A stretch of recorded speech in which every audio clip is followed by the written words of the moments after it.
Olá, tudo bem? Meu nome é Eduardo Saig, bem-vindo a mais um episódio do TecCast, o podcast da Techers, uma consultoria de recrutamento e soluções para RH, tecnologia e negócios.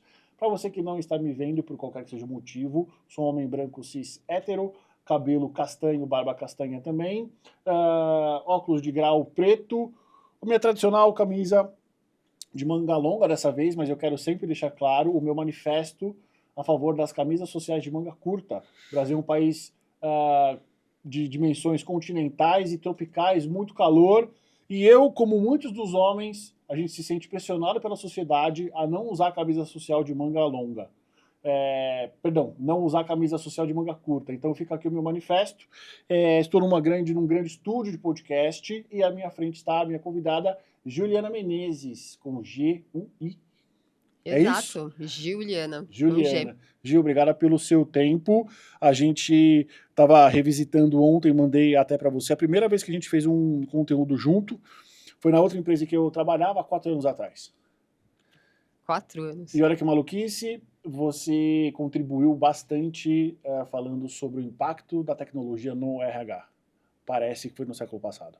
Parece. 4 anos. Eu fiquei... Primeiro, bom dia, né? Obrigada, é um prazer estar aqui com você. Eu sempre admirei seu trabalho, suas Obrigado. conversas, que não são nada óbvias, então eu gosto de pessoas provocativas. Só me autodescrevendo aqui hoje, Isso, né? já ia esquecendo já. Eu sou uma pessoa morena de pele clara, eu tenho cabelo castanhos escuros, na altura do ombro. Hoje eu estou usando um terno preto, uma regata branca, uma calça jeans. Como mulher, eu acho que eu sempre coloco, porque no estúdio vai ter ar-condicionado, então, Sim. assim, o manifesto ao contrário, então as mulheres sofrem com ar-condicionado. E estou muito feliz de contribuir aqui hoje, pra gente trocar, e foi engraçado ver o vídeo de 4 anos atrás, porque geralmente a gente Tudo não era se... diferente, né? Sim, eu era diferente, né? Sim, tudo Acho que é. essa é a grande E a sacada. gente gravou ali, acho que meio o finalzinho da pandemia. Acho que foi no meio da No meio pandemia. da pandemia foi quando eu sempre tive a vontade, e isso com certeza vem por conta da minha profissão de formação, sou marqueteiro, publicitário, e eu sempre quis bater esse papo. Eu acho que eu tenho uma alma de jornalista frustrado. Eu sempre quis conversar com as pessoas que eu acho interessante, tem histórias interessantes, né? Começou na pandemia porque era uma maneira de eu me comunicar com o mercado, estava todo mundo em casa, e aí em algum momento virou realidade presencial, e aqui estamos e a dinâmica é completamente outra. Completamente. Então, de fato, hoje, tô te conhecendo presencial, só te Exatamente, conheci exatamente, online até exatamente. hoje. Tô adorando a Gil, experiência. pelo que eu me lembro é o seguinte, você começou a se interessar por tecnologia cedo, Verdade. não me falha a memória, fez processamento de dados, em algum momento entendeu que o direito seria um bom caminho, se formou, mas aí a vida te levou para o recrutamento. Você Exato. fez parte de uma geração que eu admiro muito, da Michael Page. Michael Page completou 25 anos esse ano, é uma das principais consultorias de recrutamento do Brasil desde então, e eu acho que foi uma das principais empresas que no Brasil começou a delimitar ali o que é uma agência de emprego, o que é um executive search, o que é um Sim, recrutamento especializado, sim. né? Linhas gerais, pelo que eu me lembro da tua história, é isso. Como é que foi esses dias, esses anos de começo? Por que você não continuou em direito? Como é que foi entrar na Michael? É super curioso, né? Eu falo que eu sou muito orgulhosa da minha história, porque ela não é uma história linear. É uma história que ela começou com essa tentativa de se encontrar, né? E dessa não satisfação de estar numa posição, num trabalho onde eu falei assim, puxa, isso daqui é a minha estrada. Então, comecei com tech pela curiosidade, né? A gente tá falando aí de ano 2000, imagina. Programei lá, bug do milênio. Você vai falar a minha idade, então tudo bem, deixa pra lá. E eu queria tirar essa ideia de, puxa, o mundo tá evoluindo, eu tô ficando pra trás. O dia a dia em si do trabalho, ficar ali na frente do computador, para uma pessoa de RH que adora falar, então eu tomava 20 cafés. Então Uhum. era frustrante. Mas eu amava o ambiente. O ambiente eu gostava. E eu adoro filosofia, adoro humanos. Aí, né, devia ter feito psicologia, Uhum. fui fazer direito. Na minha família foi muito pedido isso. E eu gostei da faculdade, eu acho que é uma faculdade que te prepara para a vida, assim. E ela é uma faculdade muito técnica, então, assim, a lógica que eu trouxe de processamento de dados no advogado, ele é tão lógico quanto. Ele trabalha muito com si e com cenários. Uhum. Só que na prática foi bem frustrante para o meu perfil, né? Então, eu acho que tem um métier onde não tem muita meritocracia. Há muito contato, Sim. networking, enfim. Eu falei, isso daqui não é minha praia. E foi sofrido. Eu lembro que o ano de 2009, eu setei aquele ano, lembro como se fosse hoje, eu preciso me encontrar. E eu fui muito percebendo, poxa, o que que eu gostava, o que que eu não gostava, perguntei para as pessoas como que eu era, procurei entender essa essência. Foquei nisso. Tive um caderninho que eu coloquei toda a minha jornada em 2009. E aquele ano foi um ano que várias pessoas pediram para eu ajudar com outros temas familiares. Eu lembro que estava chegando dezembro, eu falei, gente, vai terminar o ano e eu não consegui cumprir a minha meta de achar esse novo emprego. No dia seguinte, eu acho que 2 dias depois, eu recebi um amigo meu me indicou para o Ricardo Basaglio. Uhum. E aí ele me Hoje é o CEO ligou. da Michael, né? É, é. Então, o Baza foi meu grande chefe no meu período de Michael Page, um grande professor. Já tava lá, Baza. Caramba! O Baza, né? Um mito. É um mito, é um mito. 25 anos de Michael Page tem muito dele lá. Como, E. como que era, Michael? Como que era recrutar 2010, 2009, 10? Como é que era isso? Primeiro que assim, computador, você nunca podia sair do escritório. Sim. Então, a gente realmente não saía do escritório. É. Sábado, a gente trabalhava de sábado. Eu sabia onde ligar as luzes do andar e ligar o ar-condicionado, porque Exatamente isso. tinha aquela Hoje, coisa. hoje tem toda essa conversa de home office, toda essa conversa de presencialidade e, gente, era isso, tá? É, Eu comecei a trabalhar com recrutamento especializado na Reis em 2015 e eu trabalhava das 8 às 8 e todo mundo trabalhava das 8 às 8. Muito normal trabalhar das 8 às 10 ou exato. eventualmente mais que isso. É verdade. Saía para o happy hour nas quintas-feiras, muitas vezes ia trabalhar no dia seguinte mastigado, na sexta-feira, e trabalhava até 8, 9 horas da noite da sexta-feira. Era muito intenso. Era Era muito muito intenso. intenso. Era muito intenso. E assim, quando eu entrei na Reis, eu entendi de fato o que era a cultura. Porque não é aquela coisa de, putz, se você sair às 6 horas, a caneta caiu. Eventualmente você vai ter os seus compromissos inadiáveis, mas era legal ficar lá. Sim. Era legal trabalhar, era legal você aprender, você compartilhar com os seus colegas os seus fracassos diários e os seus sucessos diários. Eu acho que aquilo acabava sendo muito a sua vida, né? Eu É, acho que algumas pessoas até, e tinha esse certo cuidado, eu pelo menos tinha, de não viver a empresa. Porque você praticamente estava você lá, mora né? lá, Mora né? lá, né? Se você, por exemplo, é jovem, você não tem nenhum tipo, você não tem um namorado ou namorada Sim, que não trabalha nisso, cara, você vai ficar imerso. exato. E eu acho que ele pode ser viciante, Sim. porque é um lugar que ele te dá uma rápida resposta positiva do seu Uhum. trabalho, que leva ao workaholic, né? Então, ele é altamente viciante, embora que você fale, nossa, como assim? Mas sim, ele era altamente viciante porque você tinha essa resposta rápida do seu trabalho. Exato. Ali é realmente todo o ciclo de vendas, né? Se a gente pegar ali Inteiro. o ciclo comercial na vida de um headhunter nessas empresas ou com esse estilo, ele acontece num dia. Sim. Prospecção, negociação, venda, entrega. Eu acho que o negócio da Michael, eu fui entender um salto de complexidade que me ajudou muito, foi ter uma noção como se fosse uma BU. É, Então, por exemplo, eu tinha lá a exatamente área de isso. legal.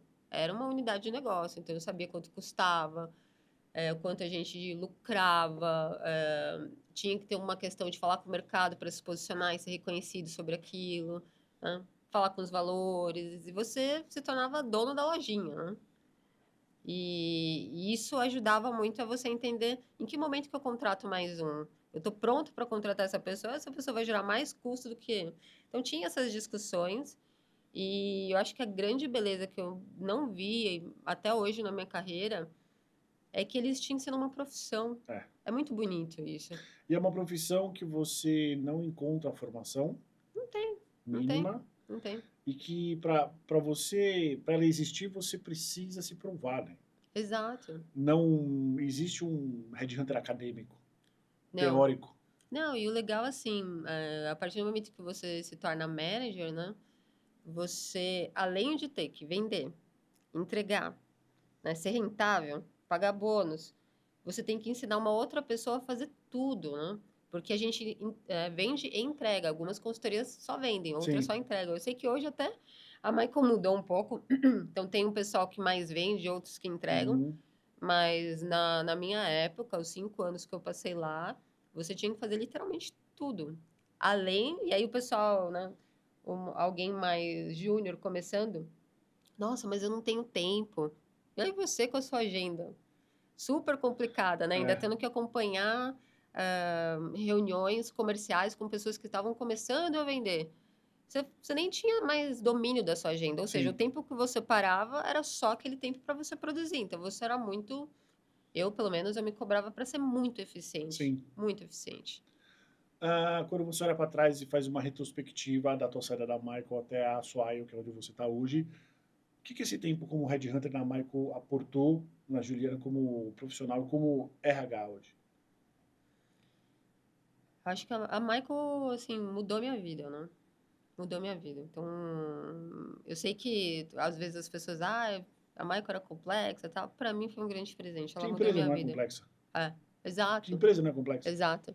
Para mim ela mudou minha vida e o maior presente que ela me deu e que eu uso até hoje é o poder de fazer acontecer. Uhum. Né? Você sabe que se você quiser e fizer, assim, ó, vai acontecer. Eu acho que tinha uma palavra, não sei se o Baza usa até hoje, né? Mas ele falava muito em acabativa, né? Sim. O pessoal às vezes fazia muito planejamento, mas pouco acabativa. E na Michael, ele te coloca num nível de execução e resposta muito rápido. Então, essa confiança que eu ganhei de se eu colocar na minha cabeça que eu vou fazer, vai dar certo, eu trago até hoje. Então, eu tenho essa segurança, às vezes, né? Nem sempre a gente está super seguro, mas eu tenho uma segurança que se eu colocar muita energia em alguma coisa, mesmo que é do zero, eu nunca vi, vai dar certo, porque eu aprendi uma profissão do zero. Então, esse foi o grande presente, de saber que a Gil é capaz de fazer o que ela quiser, mesmo que ela nunca tenha visto antes. Eu concordo 100% com você e o que eu sempre digo para os meus colegas, para os meus pares das outras consultorias é, cara, na nossa profissão, ser um headhunter, um recrutador profissional, no nível que nós estamos, você ter certeza que se você trabalhar, você vai ter resultado. Se você não está tendo resultado, ou você não está trabalhando, por qualquer que seja o motivo, ou você está trabalhando, entre aspas, errado. Exato. Porque resultado você vai ter. Isso é muito bom, essa frase que você trouxe, porque assim, ele te tira as desculpas, Total. entendeu? Que é o tal da acabativa. Então, assim, é o que eu provoco também no meu time. Se não tá dando resultado, olha, tem alguma coisa errada. Não existe isso, nossa, mas não tá dando certo agora, uma hora vai dar. Acho que eu não fico satisfeita com isso. Não, tem alguma coisa errada aqui, É. vamos mexer. A hora quem faz são os seus próprios esforços, né? Sim, E da onde vem isso, né, Gil? Vem das nossas experiências de todo mês ter que bater meta. E eu tenho certeza que em algum momento ali dessa tua jornada como headhunter, você fez uma coisa diferente no meio do mês e no final você viu algo novo. sim, E isso vai criando essa confiança e essa visibilidade do tipo, cara, eu consigo exatamente tudo aquilo que eu me propor a fazer, porque funcionou antes, né? sim. E você vê isso no volume, não? É, exatamente. Você vê no volume. No volume e no resultado financeiro, né? Total, total. Realmente é uma matemática, fatos e dados, assim. Recrutamento é fatos e dados, assim. Não tem muita brincadeira, não tem muita mágica, assim. É. E, E aí, quando você sai da Michael e começa a se enveredar por assessments, sim, que aí você sai da Michael e vai direto para Korn Ferry, exato. como que se deu essa transição? Eu acho que foi fácil porque eu fui para outra consultoria, né? A Michael é o lugar onde me deu muita autonomia, Uhum. eu ganhei essa confiança. Então, Só que lá tinha pouco, assim, como é que tecnicamente pouca Sim. profundidade, né? Acho que era mais essa ação. E eu sou uma pessoa que eu sou curiosa, gosto de estudar, gosto de profundidade. Eu não gosto das coisas rasas. Então eu sempre tinha um bichinho me comendo e falava assim, não, eu preciso de alguma coisa além disso. E até antes na Michael eu fiquei um tempo nos Estados Unidos estudando. Então eu tinha essa necessidade de deixar o cérebro ativo, né?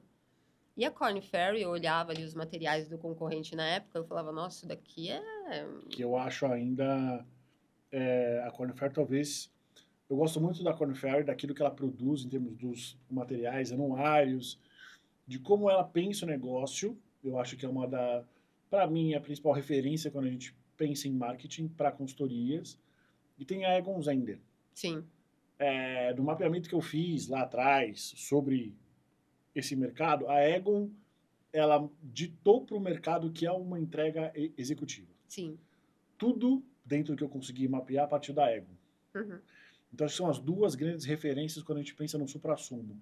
Uma, que é muito mais conhecida, que é a Korn Ferry, porque ela tem várias linhas, né? Sim, Várias linhas de serviço, que sempre tentando manter a qualidade em todas elas, e o marketing é muito bem feito, e a Ego na questão da entrega.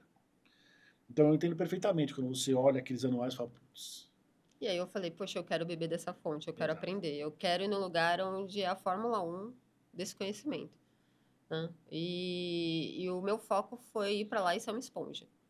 Quantos anos de Korn? 4, 4.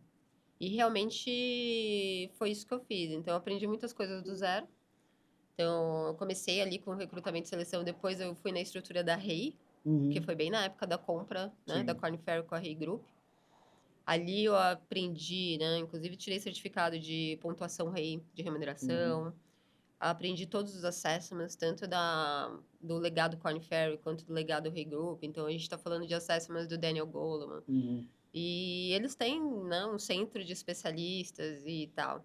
E aí, como eu tenho essa curiosidade de entender o detalhe, eu tinha um manual, eu li os manuais, assim, sei lá, 500 páginas para entender cientificamente, né?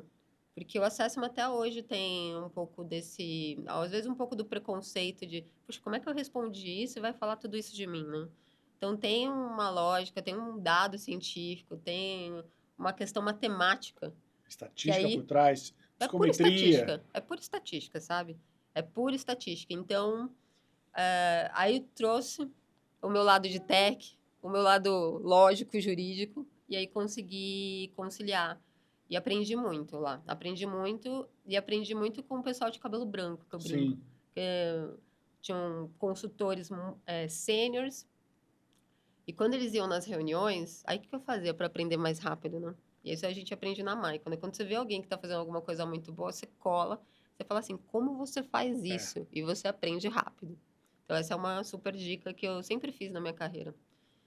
Na Corning não foi diferente. Então, eu olhava aqueles consultores que eram muito bons e eu falava assim, deixa que eu te ajudo a fazer a proposta. Porque é um saco, né? Montar Sim. proposta, não sei o quê, tal, tal. E eu ajudava eles para que eles tivessem esse incentivo de me levar nas reuniões. E aí eu ia em muitas reuniões com eles. E aquilo era o meu treinamento on the job, os 70% lá que às vezes a Sim. gente fala, onde eu aprendi a conectar os temas de RH. Então chegou lá, as pessoas podiam falar de compensation, ou de assessment, ou de uma posição, mas ele entendia o problema. E aí ele conectava os produtos. Isso foi uma grande preparação para fazer o que eu faço hoje do outro Sim. lado da mesa, assim. Para a gente finalizar essa tua trajetória como headhunter, depois desses 9 anos e com todas as experiências que você vem tendo do outro lado da mesa agora como RH, o que é um bom headhunter para você? O bom headhunter para mim é aquele que ele é fiel a entregar realmente a melhor pessoa. E aí, para ser fiel a isso, ele briga com quem que ele tiver que brigar. Às vezes é falar para o próprio cliente interno que ele está errado. E que ele sabe como que funciona o mercado, porque é isso, né? Ninguém melhor que a pessoa que está falando com o mercado para saber. A gente não Exato. inventa candidato. Adoraria, né? Inventar os candidatos que os clientes pedem. Imprimir o Exato, né? candidato. Esses Frankenstein, super-homem, É, né? Tal. Mas eu acho que um bom headhunter é aquele que ele vai além. Ele não faz só o básico, ele pensa em alternativas, ele pensa em rotas. Às vezes fala assim, não, às vezes essa pessoa pode estar em outro país. Vamos tirar essa pessoa desse lugar tradicional, vamos trazer de um mercado diferente, vamos apostar. Para mim, um headhunter que se diferencia é aquele que traz esse valor agregado. Eu vou complementar da maneira operacional. Para você que quer se tornar esta pessoa, você tem que entrevistar muita gente. É verdade. Que é o que eu, hoje, quando eu vou entrevistar a gente para eventualmente se juntar a nós, tem muita gente que pede para eu avaliar para as empresas, né? Headhunter que não entrevista, das duas, uma.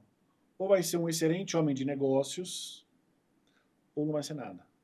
Porque precisa entrevistar, Eu também precisa acho. conhecer os profissionais, tanto as pessoas que estão começando agora, quem está ali no meio da carreira e, eventualmente, quem já é mais experiente. Precisa ter essa leitura. Senão, basicamente, não quero ser leviano, mas pode ser um profissional que pode ser substituído por uma máquina.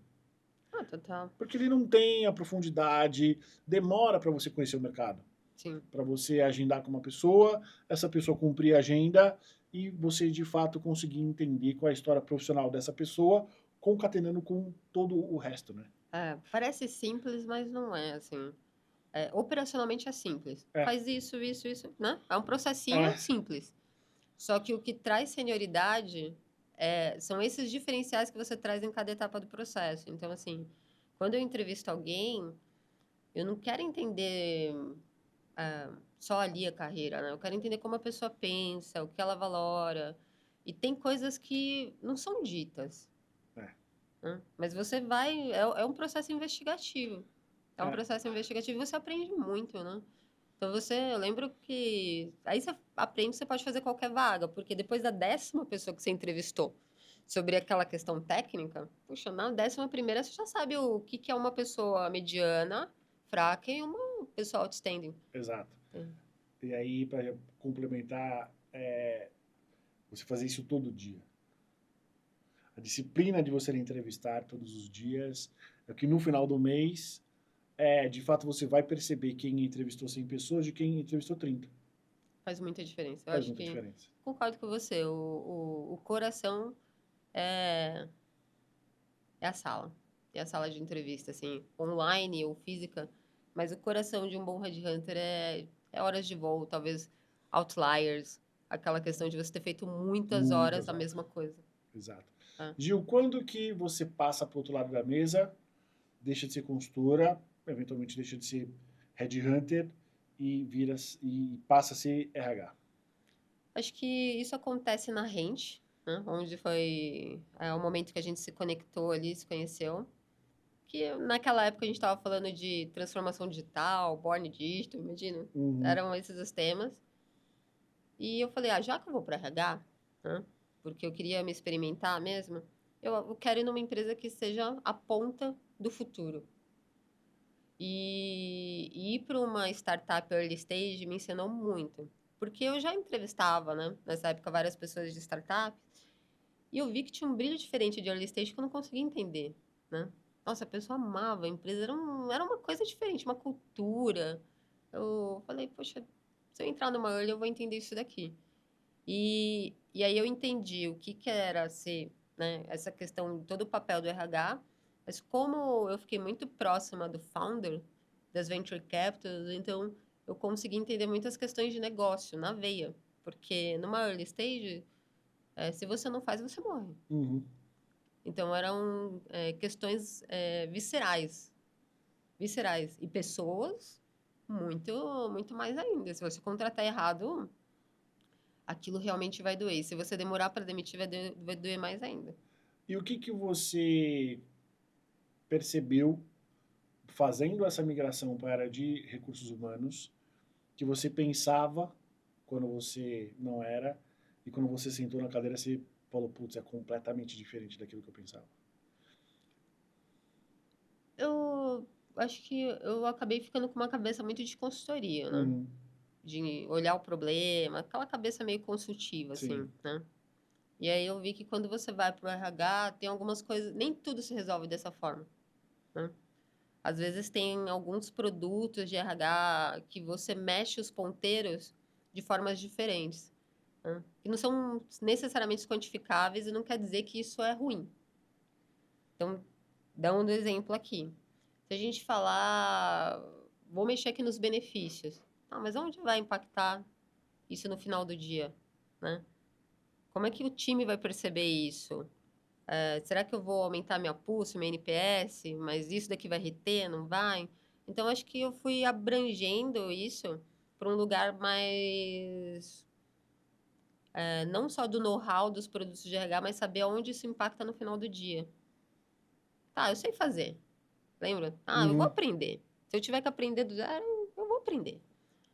Mas aprender e saber trabalhar essa mecânica a seu favor, eu acho que essa é a virada. É não só entregar. Pensar que existe um longo prazo, né? Exato. É entregar e saber onde isso vai impactar no clima, na liderança, tudo. Então, você bate aqui para ver lá. E isso foi um grande aprendizado, assim. Ó, nesse momento de negócio, nesse momento da empresa, aonde eu mexo para dar um resultado mais rápido? Isso não é... Também precisa de horas de voo na cadeira de RH. Uhum. E é isso que eu fui aprendendo e bebo muito da fonte da minha diretora, porque ela vem de empresas grandes, que já tem essa escola, e é muito legal ver uma pessoa muito experiente que já sabe fazer isso, que é uma parte que eu precisava desenvolver. Então, eu sei entregar os produtos, mas qual produto você vai usar, em qual momento que você vai dar Uhum. prioridade para mexer em alguns indicadores. E hoje você está na Swile. Estou na Swile. O que é a Swile? Gente, eu amo a Swile. Vou jogar um super jabá aqui, porque realmente é uma empresa sensacional. A Swile, ela é uma empresa de benefícios flexíveis. Então, tem aquele cartãozinho lá, Uhum. mas que também tem no celular e tem várias carteiras. E você tem o vale alimentação, refeição, todas as regras do PAT, mas também tem todas as carteiras de multibenefícios. Então, você pode ir na farmácia, eu coloco a gasolina do meu carro, sai de lá, e a gente ganha presentes durante o ano. Então, como RH, do dia do seu aniversário, você tem lá R$ 200 de presente que você pode gastar como você quiser, a gente chama isso de saldo livre. Tem o time de vendas que pode ganhar um reconhecimento, uma gratificação pelo cartão. A gente tem o cartão de Natal. Então, em vez de dar uma cesta, que aí um é Uhum. vegetariano, outro é Sim. assim, e fora a logística, a gente faz isso tudo pelo cartão da Swile. Então, a Swile é uma worktech, empresa francesa, multinacional. O que eu quero dizer como worktech? Ela começa aqui, mas a jornada vai ser muito maior, né? A gente quer tirar essa fricção Uhum. das relações do trabalho. E além disso, tem um dos melhores employer brandings de empresas que eu vi nos últimos tempos. Você sabe que eu não falaria isso se eu realmente não achasse. Acho extremamente divertido, disruptivo e ao mesmo tempo sério.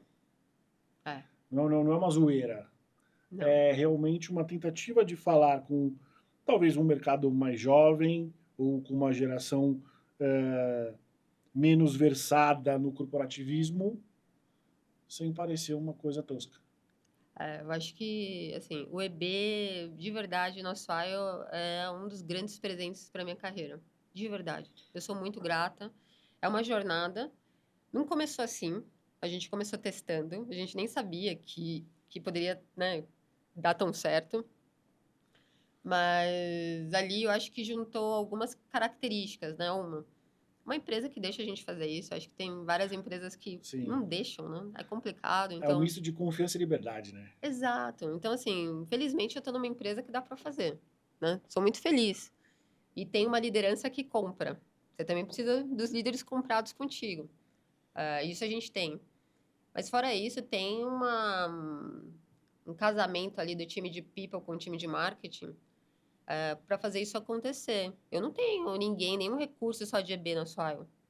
Parece, né? Uhum. Várias empresas têm um recurso só de employer branding e não faz um terço do que a gente faz.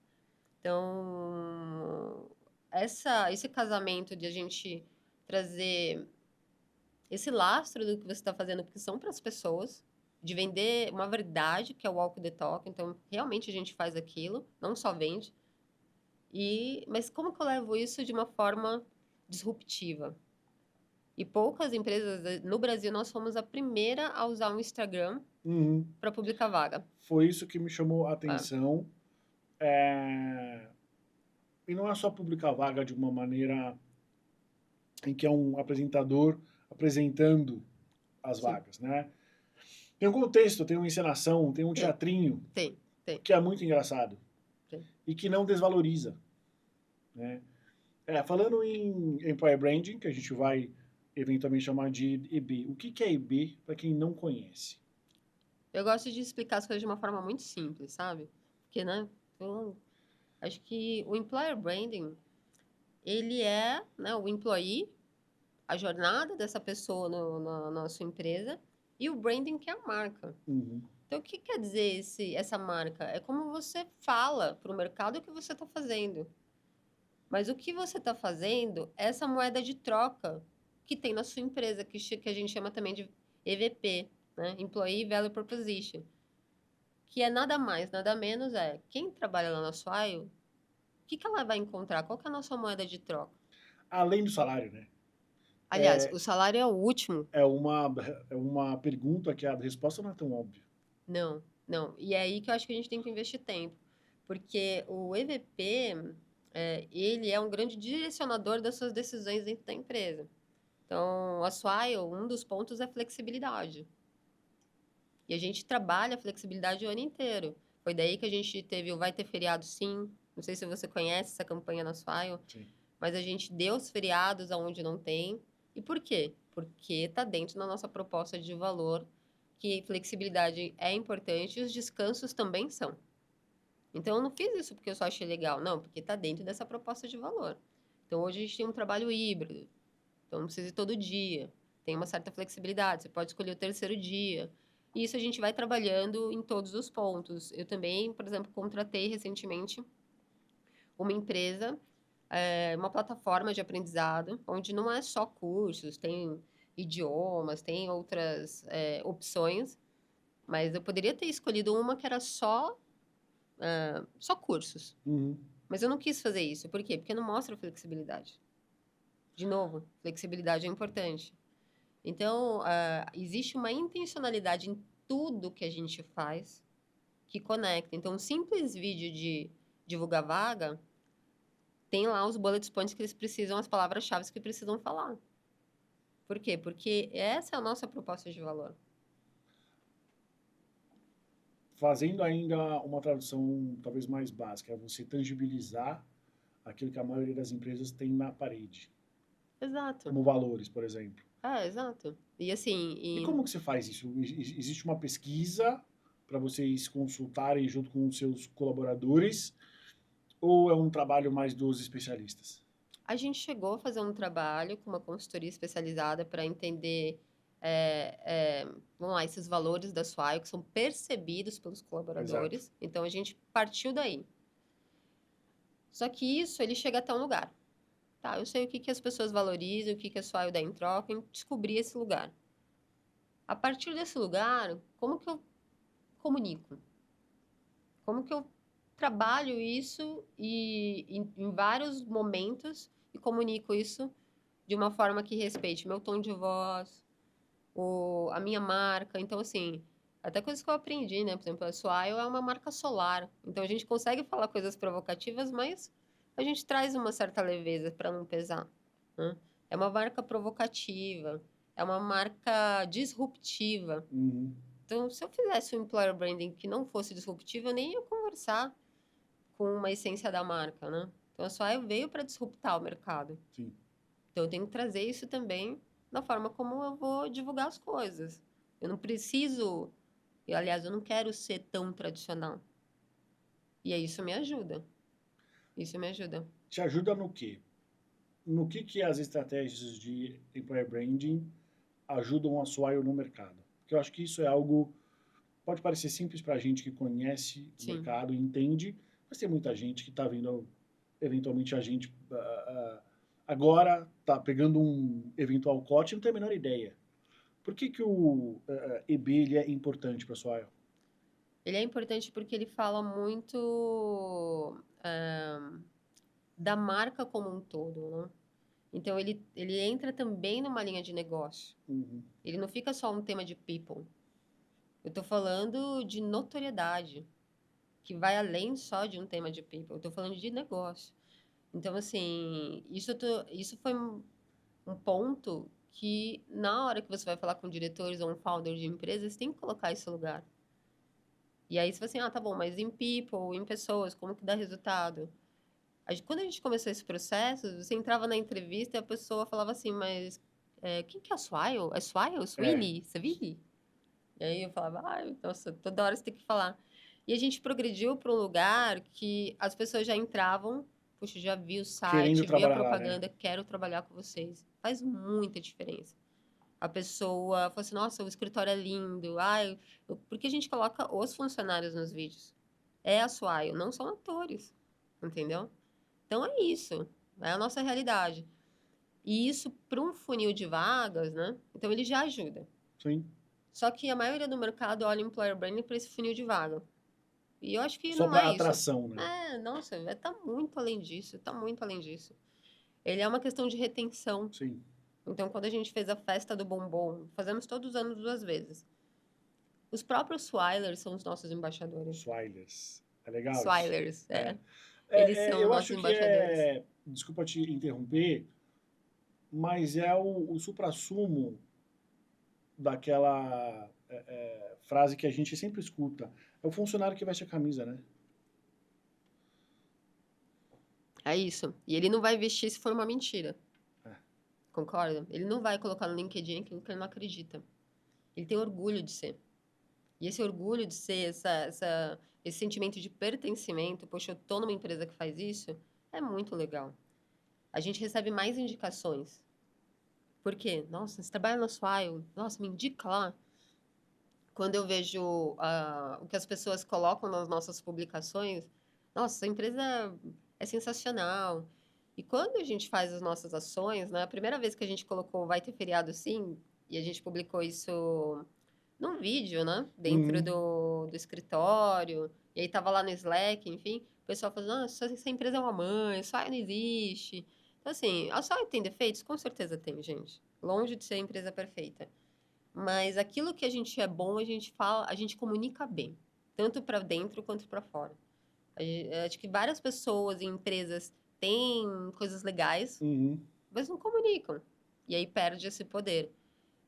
A Swile saiu em mais de 50 veículos, sem contar Jornal Nacional, Globo, para falar sobre o nosso employer branding. Então, assim, isso a gente não pagou, zero. Você sabe quanto que é ficar lá na Globo? É caríssimo. Caríssimo. Entendeu? Então, inclusive para o investidor, né, para o executivo, fala assim, poxa, olha onde está indo o nome da empresa, associado com coisas tão positivas, sem ter um custo. Então, ele interfere em vários indicadores de negócio. E de people, muito mais. E o que que uma empresa precisa ter para começar a pensar em IB? Ela tem que, né, eu falo assim, sair do planejamento e ir para ação, né? Porque eu acho que muitas empresas planejam muito, fazem e tal, mas tem essa dificuldade de colocar em prática. Acho que tem boas consultorias que dá para começar a brincadeira. Ah, não tenho dinheiro. Tem muito material na internet de como começar. Mas o primeiro trabalho é você entender esse EVP, o que que as pessoas reconhecem de moeda de troca. Porque é um tiro no pé você querer fazer alguma coisa que a Gil acha legal, né? O Eduardo acha legal, mas as pessoas não percebem, ou os Uhum. executivos não vão comprar. Acho que é onboardar as pessoas nesse projeto. Começa pequeno. Eu acho que esse é um grande segredo. Às vezes a gente quer começar um projeto muito robusto, isso traz uma pressão desnecessária, né? O executivo, nossa, eu investi X mil reais, eu quero um retorno. Começa pequeno. Usa a originalidade. Eu acho que às vezes a falta de dinheiro faz a gente ser muito Sim. criativo, né? E testa esses ambientes, porque a Swile, ela se comunica com um público mais jovem. Então, aquilo funciona muito pra gente.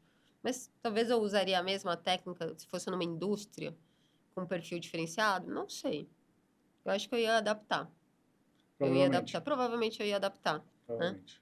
Eu ouvi também uma pessoa, agora não lembro de qual empresa, que colocou no rádio. É fábrica e eles têm uma Sim. própria rádio e usou esse rádio para fazer o employer branding deles. Então, assim, ela achou uma comunicação, um veículo que funcionasse melhor. Pra gente, como uma empresa de tecnologia, com um público mais novo, esse meio de comunicação ajudou. Só que a lição de casa é começa dentro de casa e depois conta para o mercado. Sim. Mas e pensa, o que que te diferencia? Tem que saber essa resposta, né? O que que vai diferenciar? Gil, e você tem liderado também algumas ações específicas para as mulheres. Me conta um pouco sobre isso. A Swile,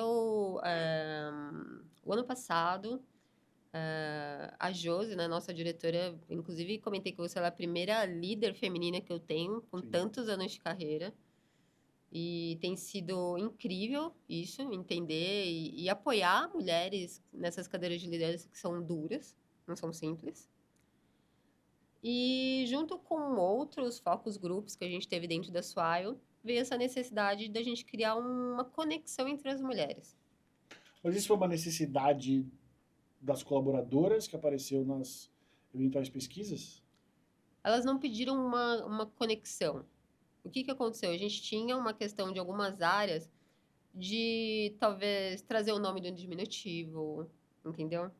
Ah, mas quando você bate a meta, é sempre. Ah, quando o homem bate a meta é diferente. Então elas Entendi. sentiam isso, não em nada grave, mas essas coisas pequenas. Sutis. Ah, exato. Ou, por exemplo, ah, eu não consigo ir pro happy hour, isso talvez me prejudique. Então tinha essa reclamação. Só que eu acho que a diferença, porque essa reclamação tem em todos os lugares. A diferença é que eu acho que teve uma intencionalidade de líderes femininas, né? Então, vindo Uhum. da Josi, que é essa diretora de RH, e do nosso time, de falar assim, por que não fazer algo diferente para as mulheres, né? E aí, acho que juntou essas duas vontades. Se fosse só pela necessidade, talvez não tivesse andado tanto. Mas teve uma intencionalidade, tanto da Josi quanto do time de People, de levar isso adiante e não deixar lá, parado, né? Com esse propósito de ajudar as mulheres, porque em alguns momentos é mais difícil mesmo. E quando a gente começou a estudar qual era a solução que a gente ia dar para esse programa, a gente quis fugir um pouco do que as empresas tradicionalmente fazem. Ah, vou lá, dou uma mentoria né, e crio um pipeline de liderança e aí eu resolvo, né? Só que não é tão simples. Então a gente criou uma comunidade. Só de mulheres. Até para trazer pertencimento, conexões era um dos pontos do nosso EVP, as pessoas terem essas conexões. Então a gente está reforçando esse EVP. E a gente criou o Sisterhood, né? Foi uma palavra que estava na camiseta de uma colaboradora e a gente tentando achar o nome. Falou, é isso. É o Brotherhood, mas o Sisterhood, de uma mulher ajudar a outra. E aí a gente traz 4 ou 5 encontros no ano onde a gente fala tópicos que são relevantes para esse público. Então, o primeiro deles é como fazer networking.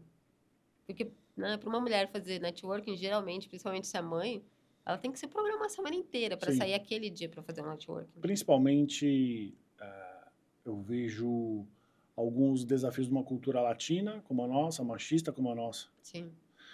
Então, isso é um alerta que eu sempre dou para as mulheres que me procuram, que me procuram tentando entender como que elas começam. E eu sempre falo, cuidado, porque existem, e a gente sabe, principalmente homens que vão entender uma outra mensagem.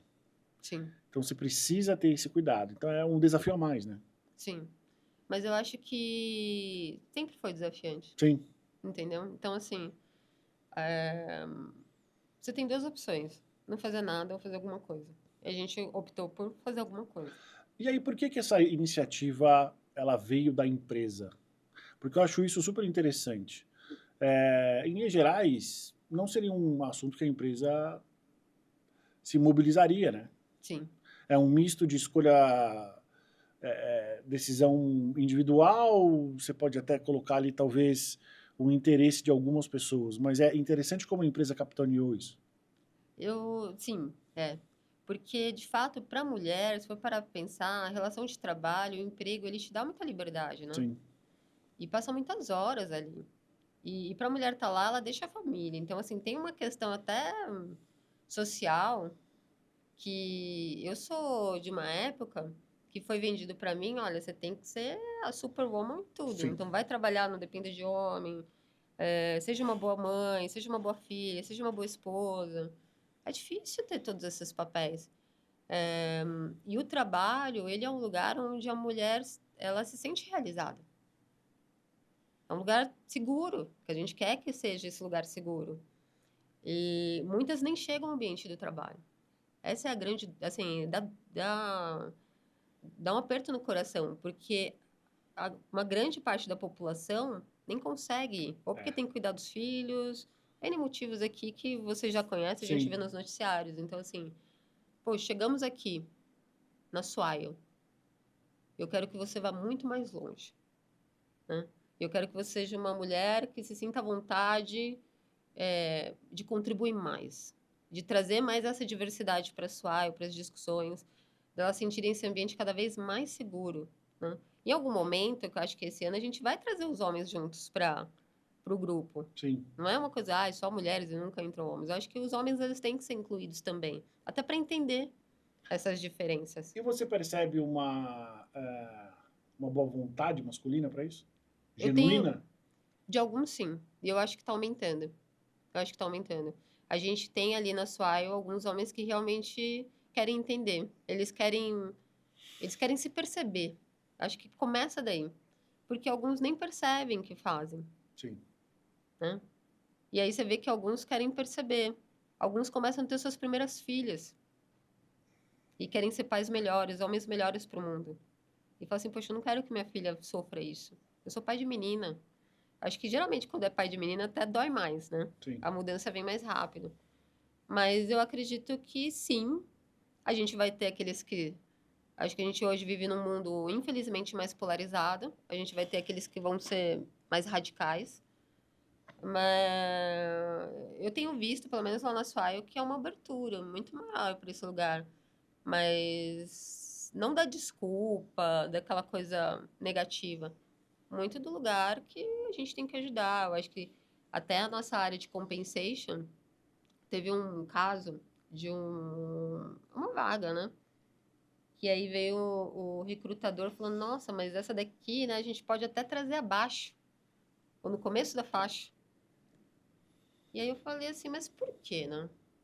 Se ela é tão boa e ela vai ter a responsabilidade de entregar tanto quanto os outros, por que a gente já não traz ela mais equiparada com todos os outros? Né? Não quero ganhar nesse lugar. A gente perde. Uhum. Não, vem aqui e a gente vai fazer o ajuste de salário, porque mulher é ruim de negociar, né? Não quer dizer que ela vale menos porque ela tá com o compensation dela abaixo. Então, a gente tem esse cuidado de falar assim, não, traz, porque ela vai ser responsável por entregar o resultado tanto quanto os pares dela. Então, eu quero que ela seja remunerada para isso. Então, a gente faz esses movimentos. Mas eu acho que é uma combinação de ter uma liderança aberta, né? Eu acho que a gente tem o Júlio Brito, que é um CEO que ele é super mente aberta, muito a favor disso. A gente tem um grupo francês que também apoia isso. E principalmente a gente tem uma diretora de RH, né, feminista, que ajuda também a trazer essa pauta com mais poder. Muito bom. Gil, quando você olha para a tua carreira, qual foi o ponto mais baixo dela? É interessante a gente falar isso, né? Porque muitos se elogiam de falar que nunca passou por um tempo baixo. O que é muito estranho, né? Das duas, uma. Ou nunca teve tempo para pensar sobre isso, Sim. ou eventualmente pode ter vergonha, pode não ter uma consciência sobre isso. Né? Porque É, todo mundo tem. e eu tive alguns, tá? Por alguns motivos. Eu acho que, não vou falar que mais baixos, mas o mais difícil para mim foi me encontrar. Mas depois que eu me encontrei, que foi quando entrar, né, aquele 2009, foi um ano difícil para mim. Foi um ano difícil para mim. Quando que você teve uma evidência, uma percepção do tipo, cara, tô no lugar certo? Teve algum momento? Foi uma meta que você bateu? Foi um sentimento que você teve? O que foi? Eu usava uma expressão na época, e acho que ainda vale, eu me senti muito cavalo na pista. Então, assim, e eu fazia tudo com uma certa facilidade e Uhum. fazia melhor que a média das pessoas. Que é onde eu falo que quando você encontra o seu dom, você vai mais longe. Você corre num pace diferente As da coisas maioria dão das certo, né? pessoas. As coisas dão certo e dão certo muito rápido. É. Você não fica naquele lugar que parece que você não tá saindo. Você faz um esforço absurdo e não se movimenta. Ali eu entendi, eu falei, puxa, esse é meu dom, sabe? Eu sou muito boa em ler pessoas, eu sou muito boa nisso. E eu falei, isso aqui eu não largo nunca mais. Foi esse sentimento de... E ter os feedbacks, óbvio, né? Mas eu tava feliz, cansada, mas muito feliz. E eu vi que eu ia num lugar diferenciado muito rápido. Eu fui num lugar diferenciado muito rápido. Eu tive uma promoção até mais rápida do que a maioria lá na Michael Page, Qual por foi o exemplo. ponto mais alto da tua carreira até agora? O ponto mais alto, eu sinto que ele, ele nunca é. Eu acho que eu sou uma pessoa muito exigente e provocativa, e eu sempre quero me autossuperar. Uhum. Então eu falo que eu tô sempre brigando por esse ponto mais alto, entendeu? Porque na hora que eu tô ali, aí não, preciso de mais um pouquinho. Talvez essa briga interna de insatisfação e de querer se provocar, eu não sei se eu cheguei no meu ponto mais alto, né? Talvez eu tenha vivido ele ou não. Eu tive momentos muito bons, muito felizes, muito felizes. Quando você pensa, qual é o momento que te vem à cabeça? É o momento que eu tô junto com um time. Eu lembro, por exemplo, na Michael Page, eu lembro um final da noite, por exemplo, cansados, mas todo mundo ali num happy hour dentro do escritório e fechando o ano tremendamente, sabe? E você ter feito toda a diferença também. Eu falei, nossa, eu me senti extasiada.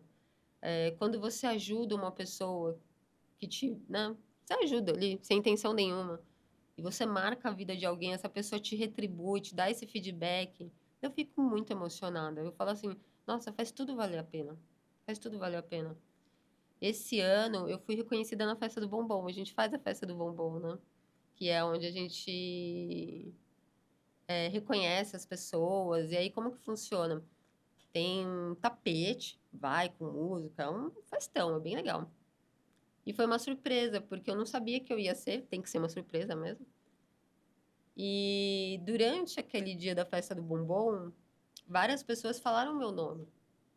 Olha, eu tinha que ir, obrigada, Gil, sabe? Por causa de você, eu também tô aqui, sendo promovido, meritado. Aquilo já tava me deixando de olho lagrimejando. Quando eu fui chamada, eu vi a quantidade de pessoas que se levantaram para aplaudir.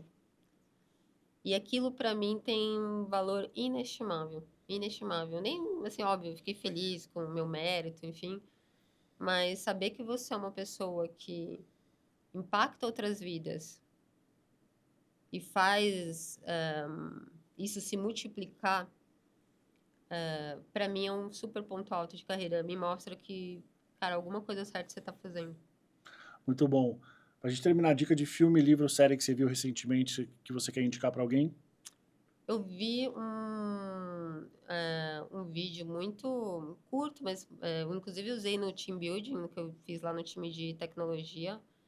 Eu amo Simon Sinek. Eu sou Uhum. uma grande fã, eu assisto quase tudo dele. Você Mas, acha que ele tá se repetindo? eu acho que Ele me ele soa precisa. repetitivo, assim. Eu também sou super fã, tenho todos os livros. Sim, Acho que os 2 primeiros livros dele são muito bons, os 3 primeiros são muito bons. Não sei, eu não sei se é porque eu já consumi muito.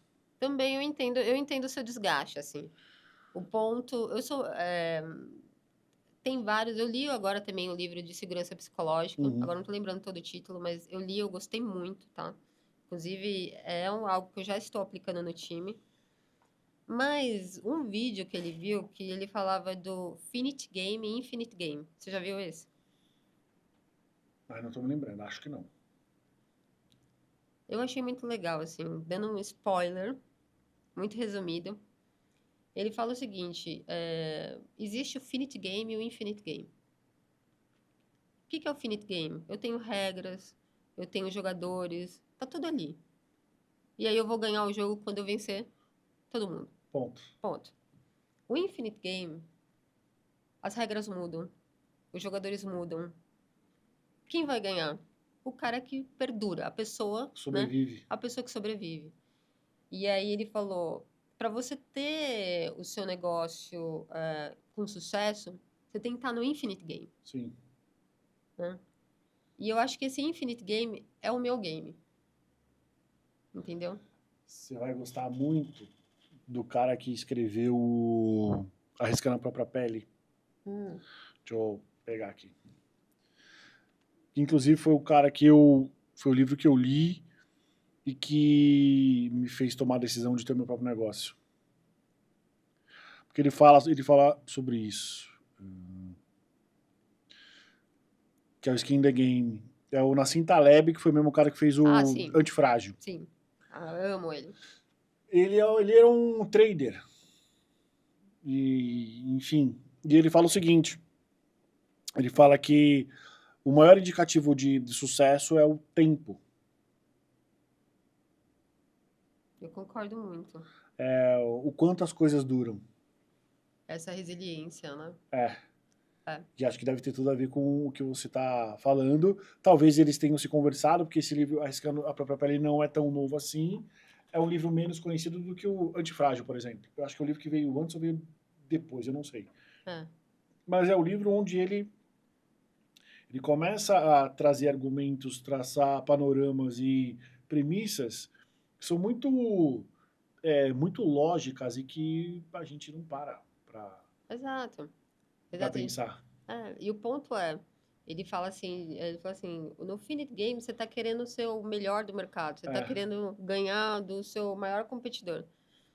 No Infinite Game, você tem que ser o melhor para você mesmo todo ano, ou seja, você se supera todo ano. Você não tá nem aí pro seu concorrente, você tá querendo se superar. E isso foi recente, eu dei aqui pro time, o time amou, assim, um time de tecnologia. Acho que é muito o mindset que a gente tem, que é de inovação, de adaptação, que é muito do que eu acredito. É por isso que você fala assim, Gil, qual que é o seu ponto alto? Eu não sei, eu acho que eu tô no Infinite Game. Entendeu? Eu acho que o tempo, ele vai ajudando a gente a ganhar essas batalhas. E eu acho que o barato da vida é a gente conhecer o nosso potencial mesmo, a gente se experimentar, sabe? Saber tudo que você consegue fazer. Sim. Até onde você pode ir. Chegar. Simples assim. Simples assim. Gil, algo mais? Alguma coisa que você queira contar que eu não te perguntei? Pensando aqui. Não veio nada assim em mente. A única coisa que talvez... Acho que poucas pessoas me perguntariam, mas eu acho importante no ambiente profissional. Isso é bem individual, é bem uma visão minha de vida. É que a vida não é só o trabalho. Juliana, o que é a vida além do trabalho, então? Ela é quase tudo, assim. O que eu quero dizer é... Eu sou uma pessoa que eu acredito muito numa espiritualidade. E que ela faz parte da sua vida. Que vale a pena a gente passar tempo com quem a gente ama, sim. Eu gosto mais de ter pessoas de uma mão do que ter várias. E que a gente saber valorizar isso com um tempo que é tão escasso, né? Que nos rouba tanto com telas e com tantas outras atividades e responsabilidades, para a gente não esquecer que no final do dia isso faz toda a diferença, sabe? Para a gente talvez ter menos workaholics e pessoas mais completas. Essa tua visão, você sempre teve ela ou ela veio amadurecendo ao longo do tempo? Veio amadurecendo ao longo do tempo. E eu acho que quanto mais velho eu vou ficando, provavelmente isso daqui vai ficar mais acentuado, assim. Sim. E aí, qual é o espaço do trabalho na tua vida hoje? Ele é um espaço importante de realização e de sentir que eu tô colocando meu dom a serviço. Então, assim, o trabalho, para mim, ele não é o lugar onde eu pago os meus boletos. Nunca foi. Embora eu tenha necessidades, eu tenho uma filha, eu tenho uma casa, mas o trabalho é o lugar onde é uma parte da expressão de quem eu sou, mas não sou resumida a isso. Então, Você meio- fala algumas vezes sobre dom, né? Qual, qual é o seu dom, os seus dons que você veio descobrindo ao longo dessa jornada?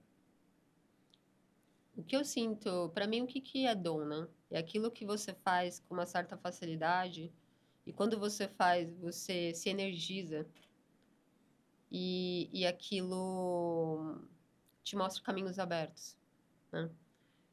Então, assim, Gil, qual é o seu dom? Acho que um deles é saber lidar bem com as pessoas. Eu sou uma pessoa que eu escuto, e eu escuto com amor, né? E essa minha escuta, com muitas horas de escuta, faz com que eu consiga conhecer a essência das pessoas. E muitas vezes eu ajudo elas a olharem a própria essência e tentar descobrir o próprio dom. Então, assim, quando eu tô numa conversa, e isso eu descobri no Michael, sabia? Quando eu tô numa sala de entrevista falando com alguém, parece que o mundo para mim. Uhum. E eu tô 100% focada naquela pessoa. E o volume de informação que vem daquela pessoa para mim é gigantesco. Não é o que tá no papel, não é o que tá no CV.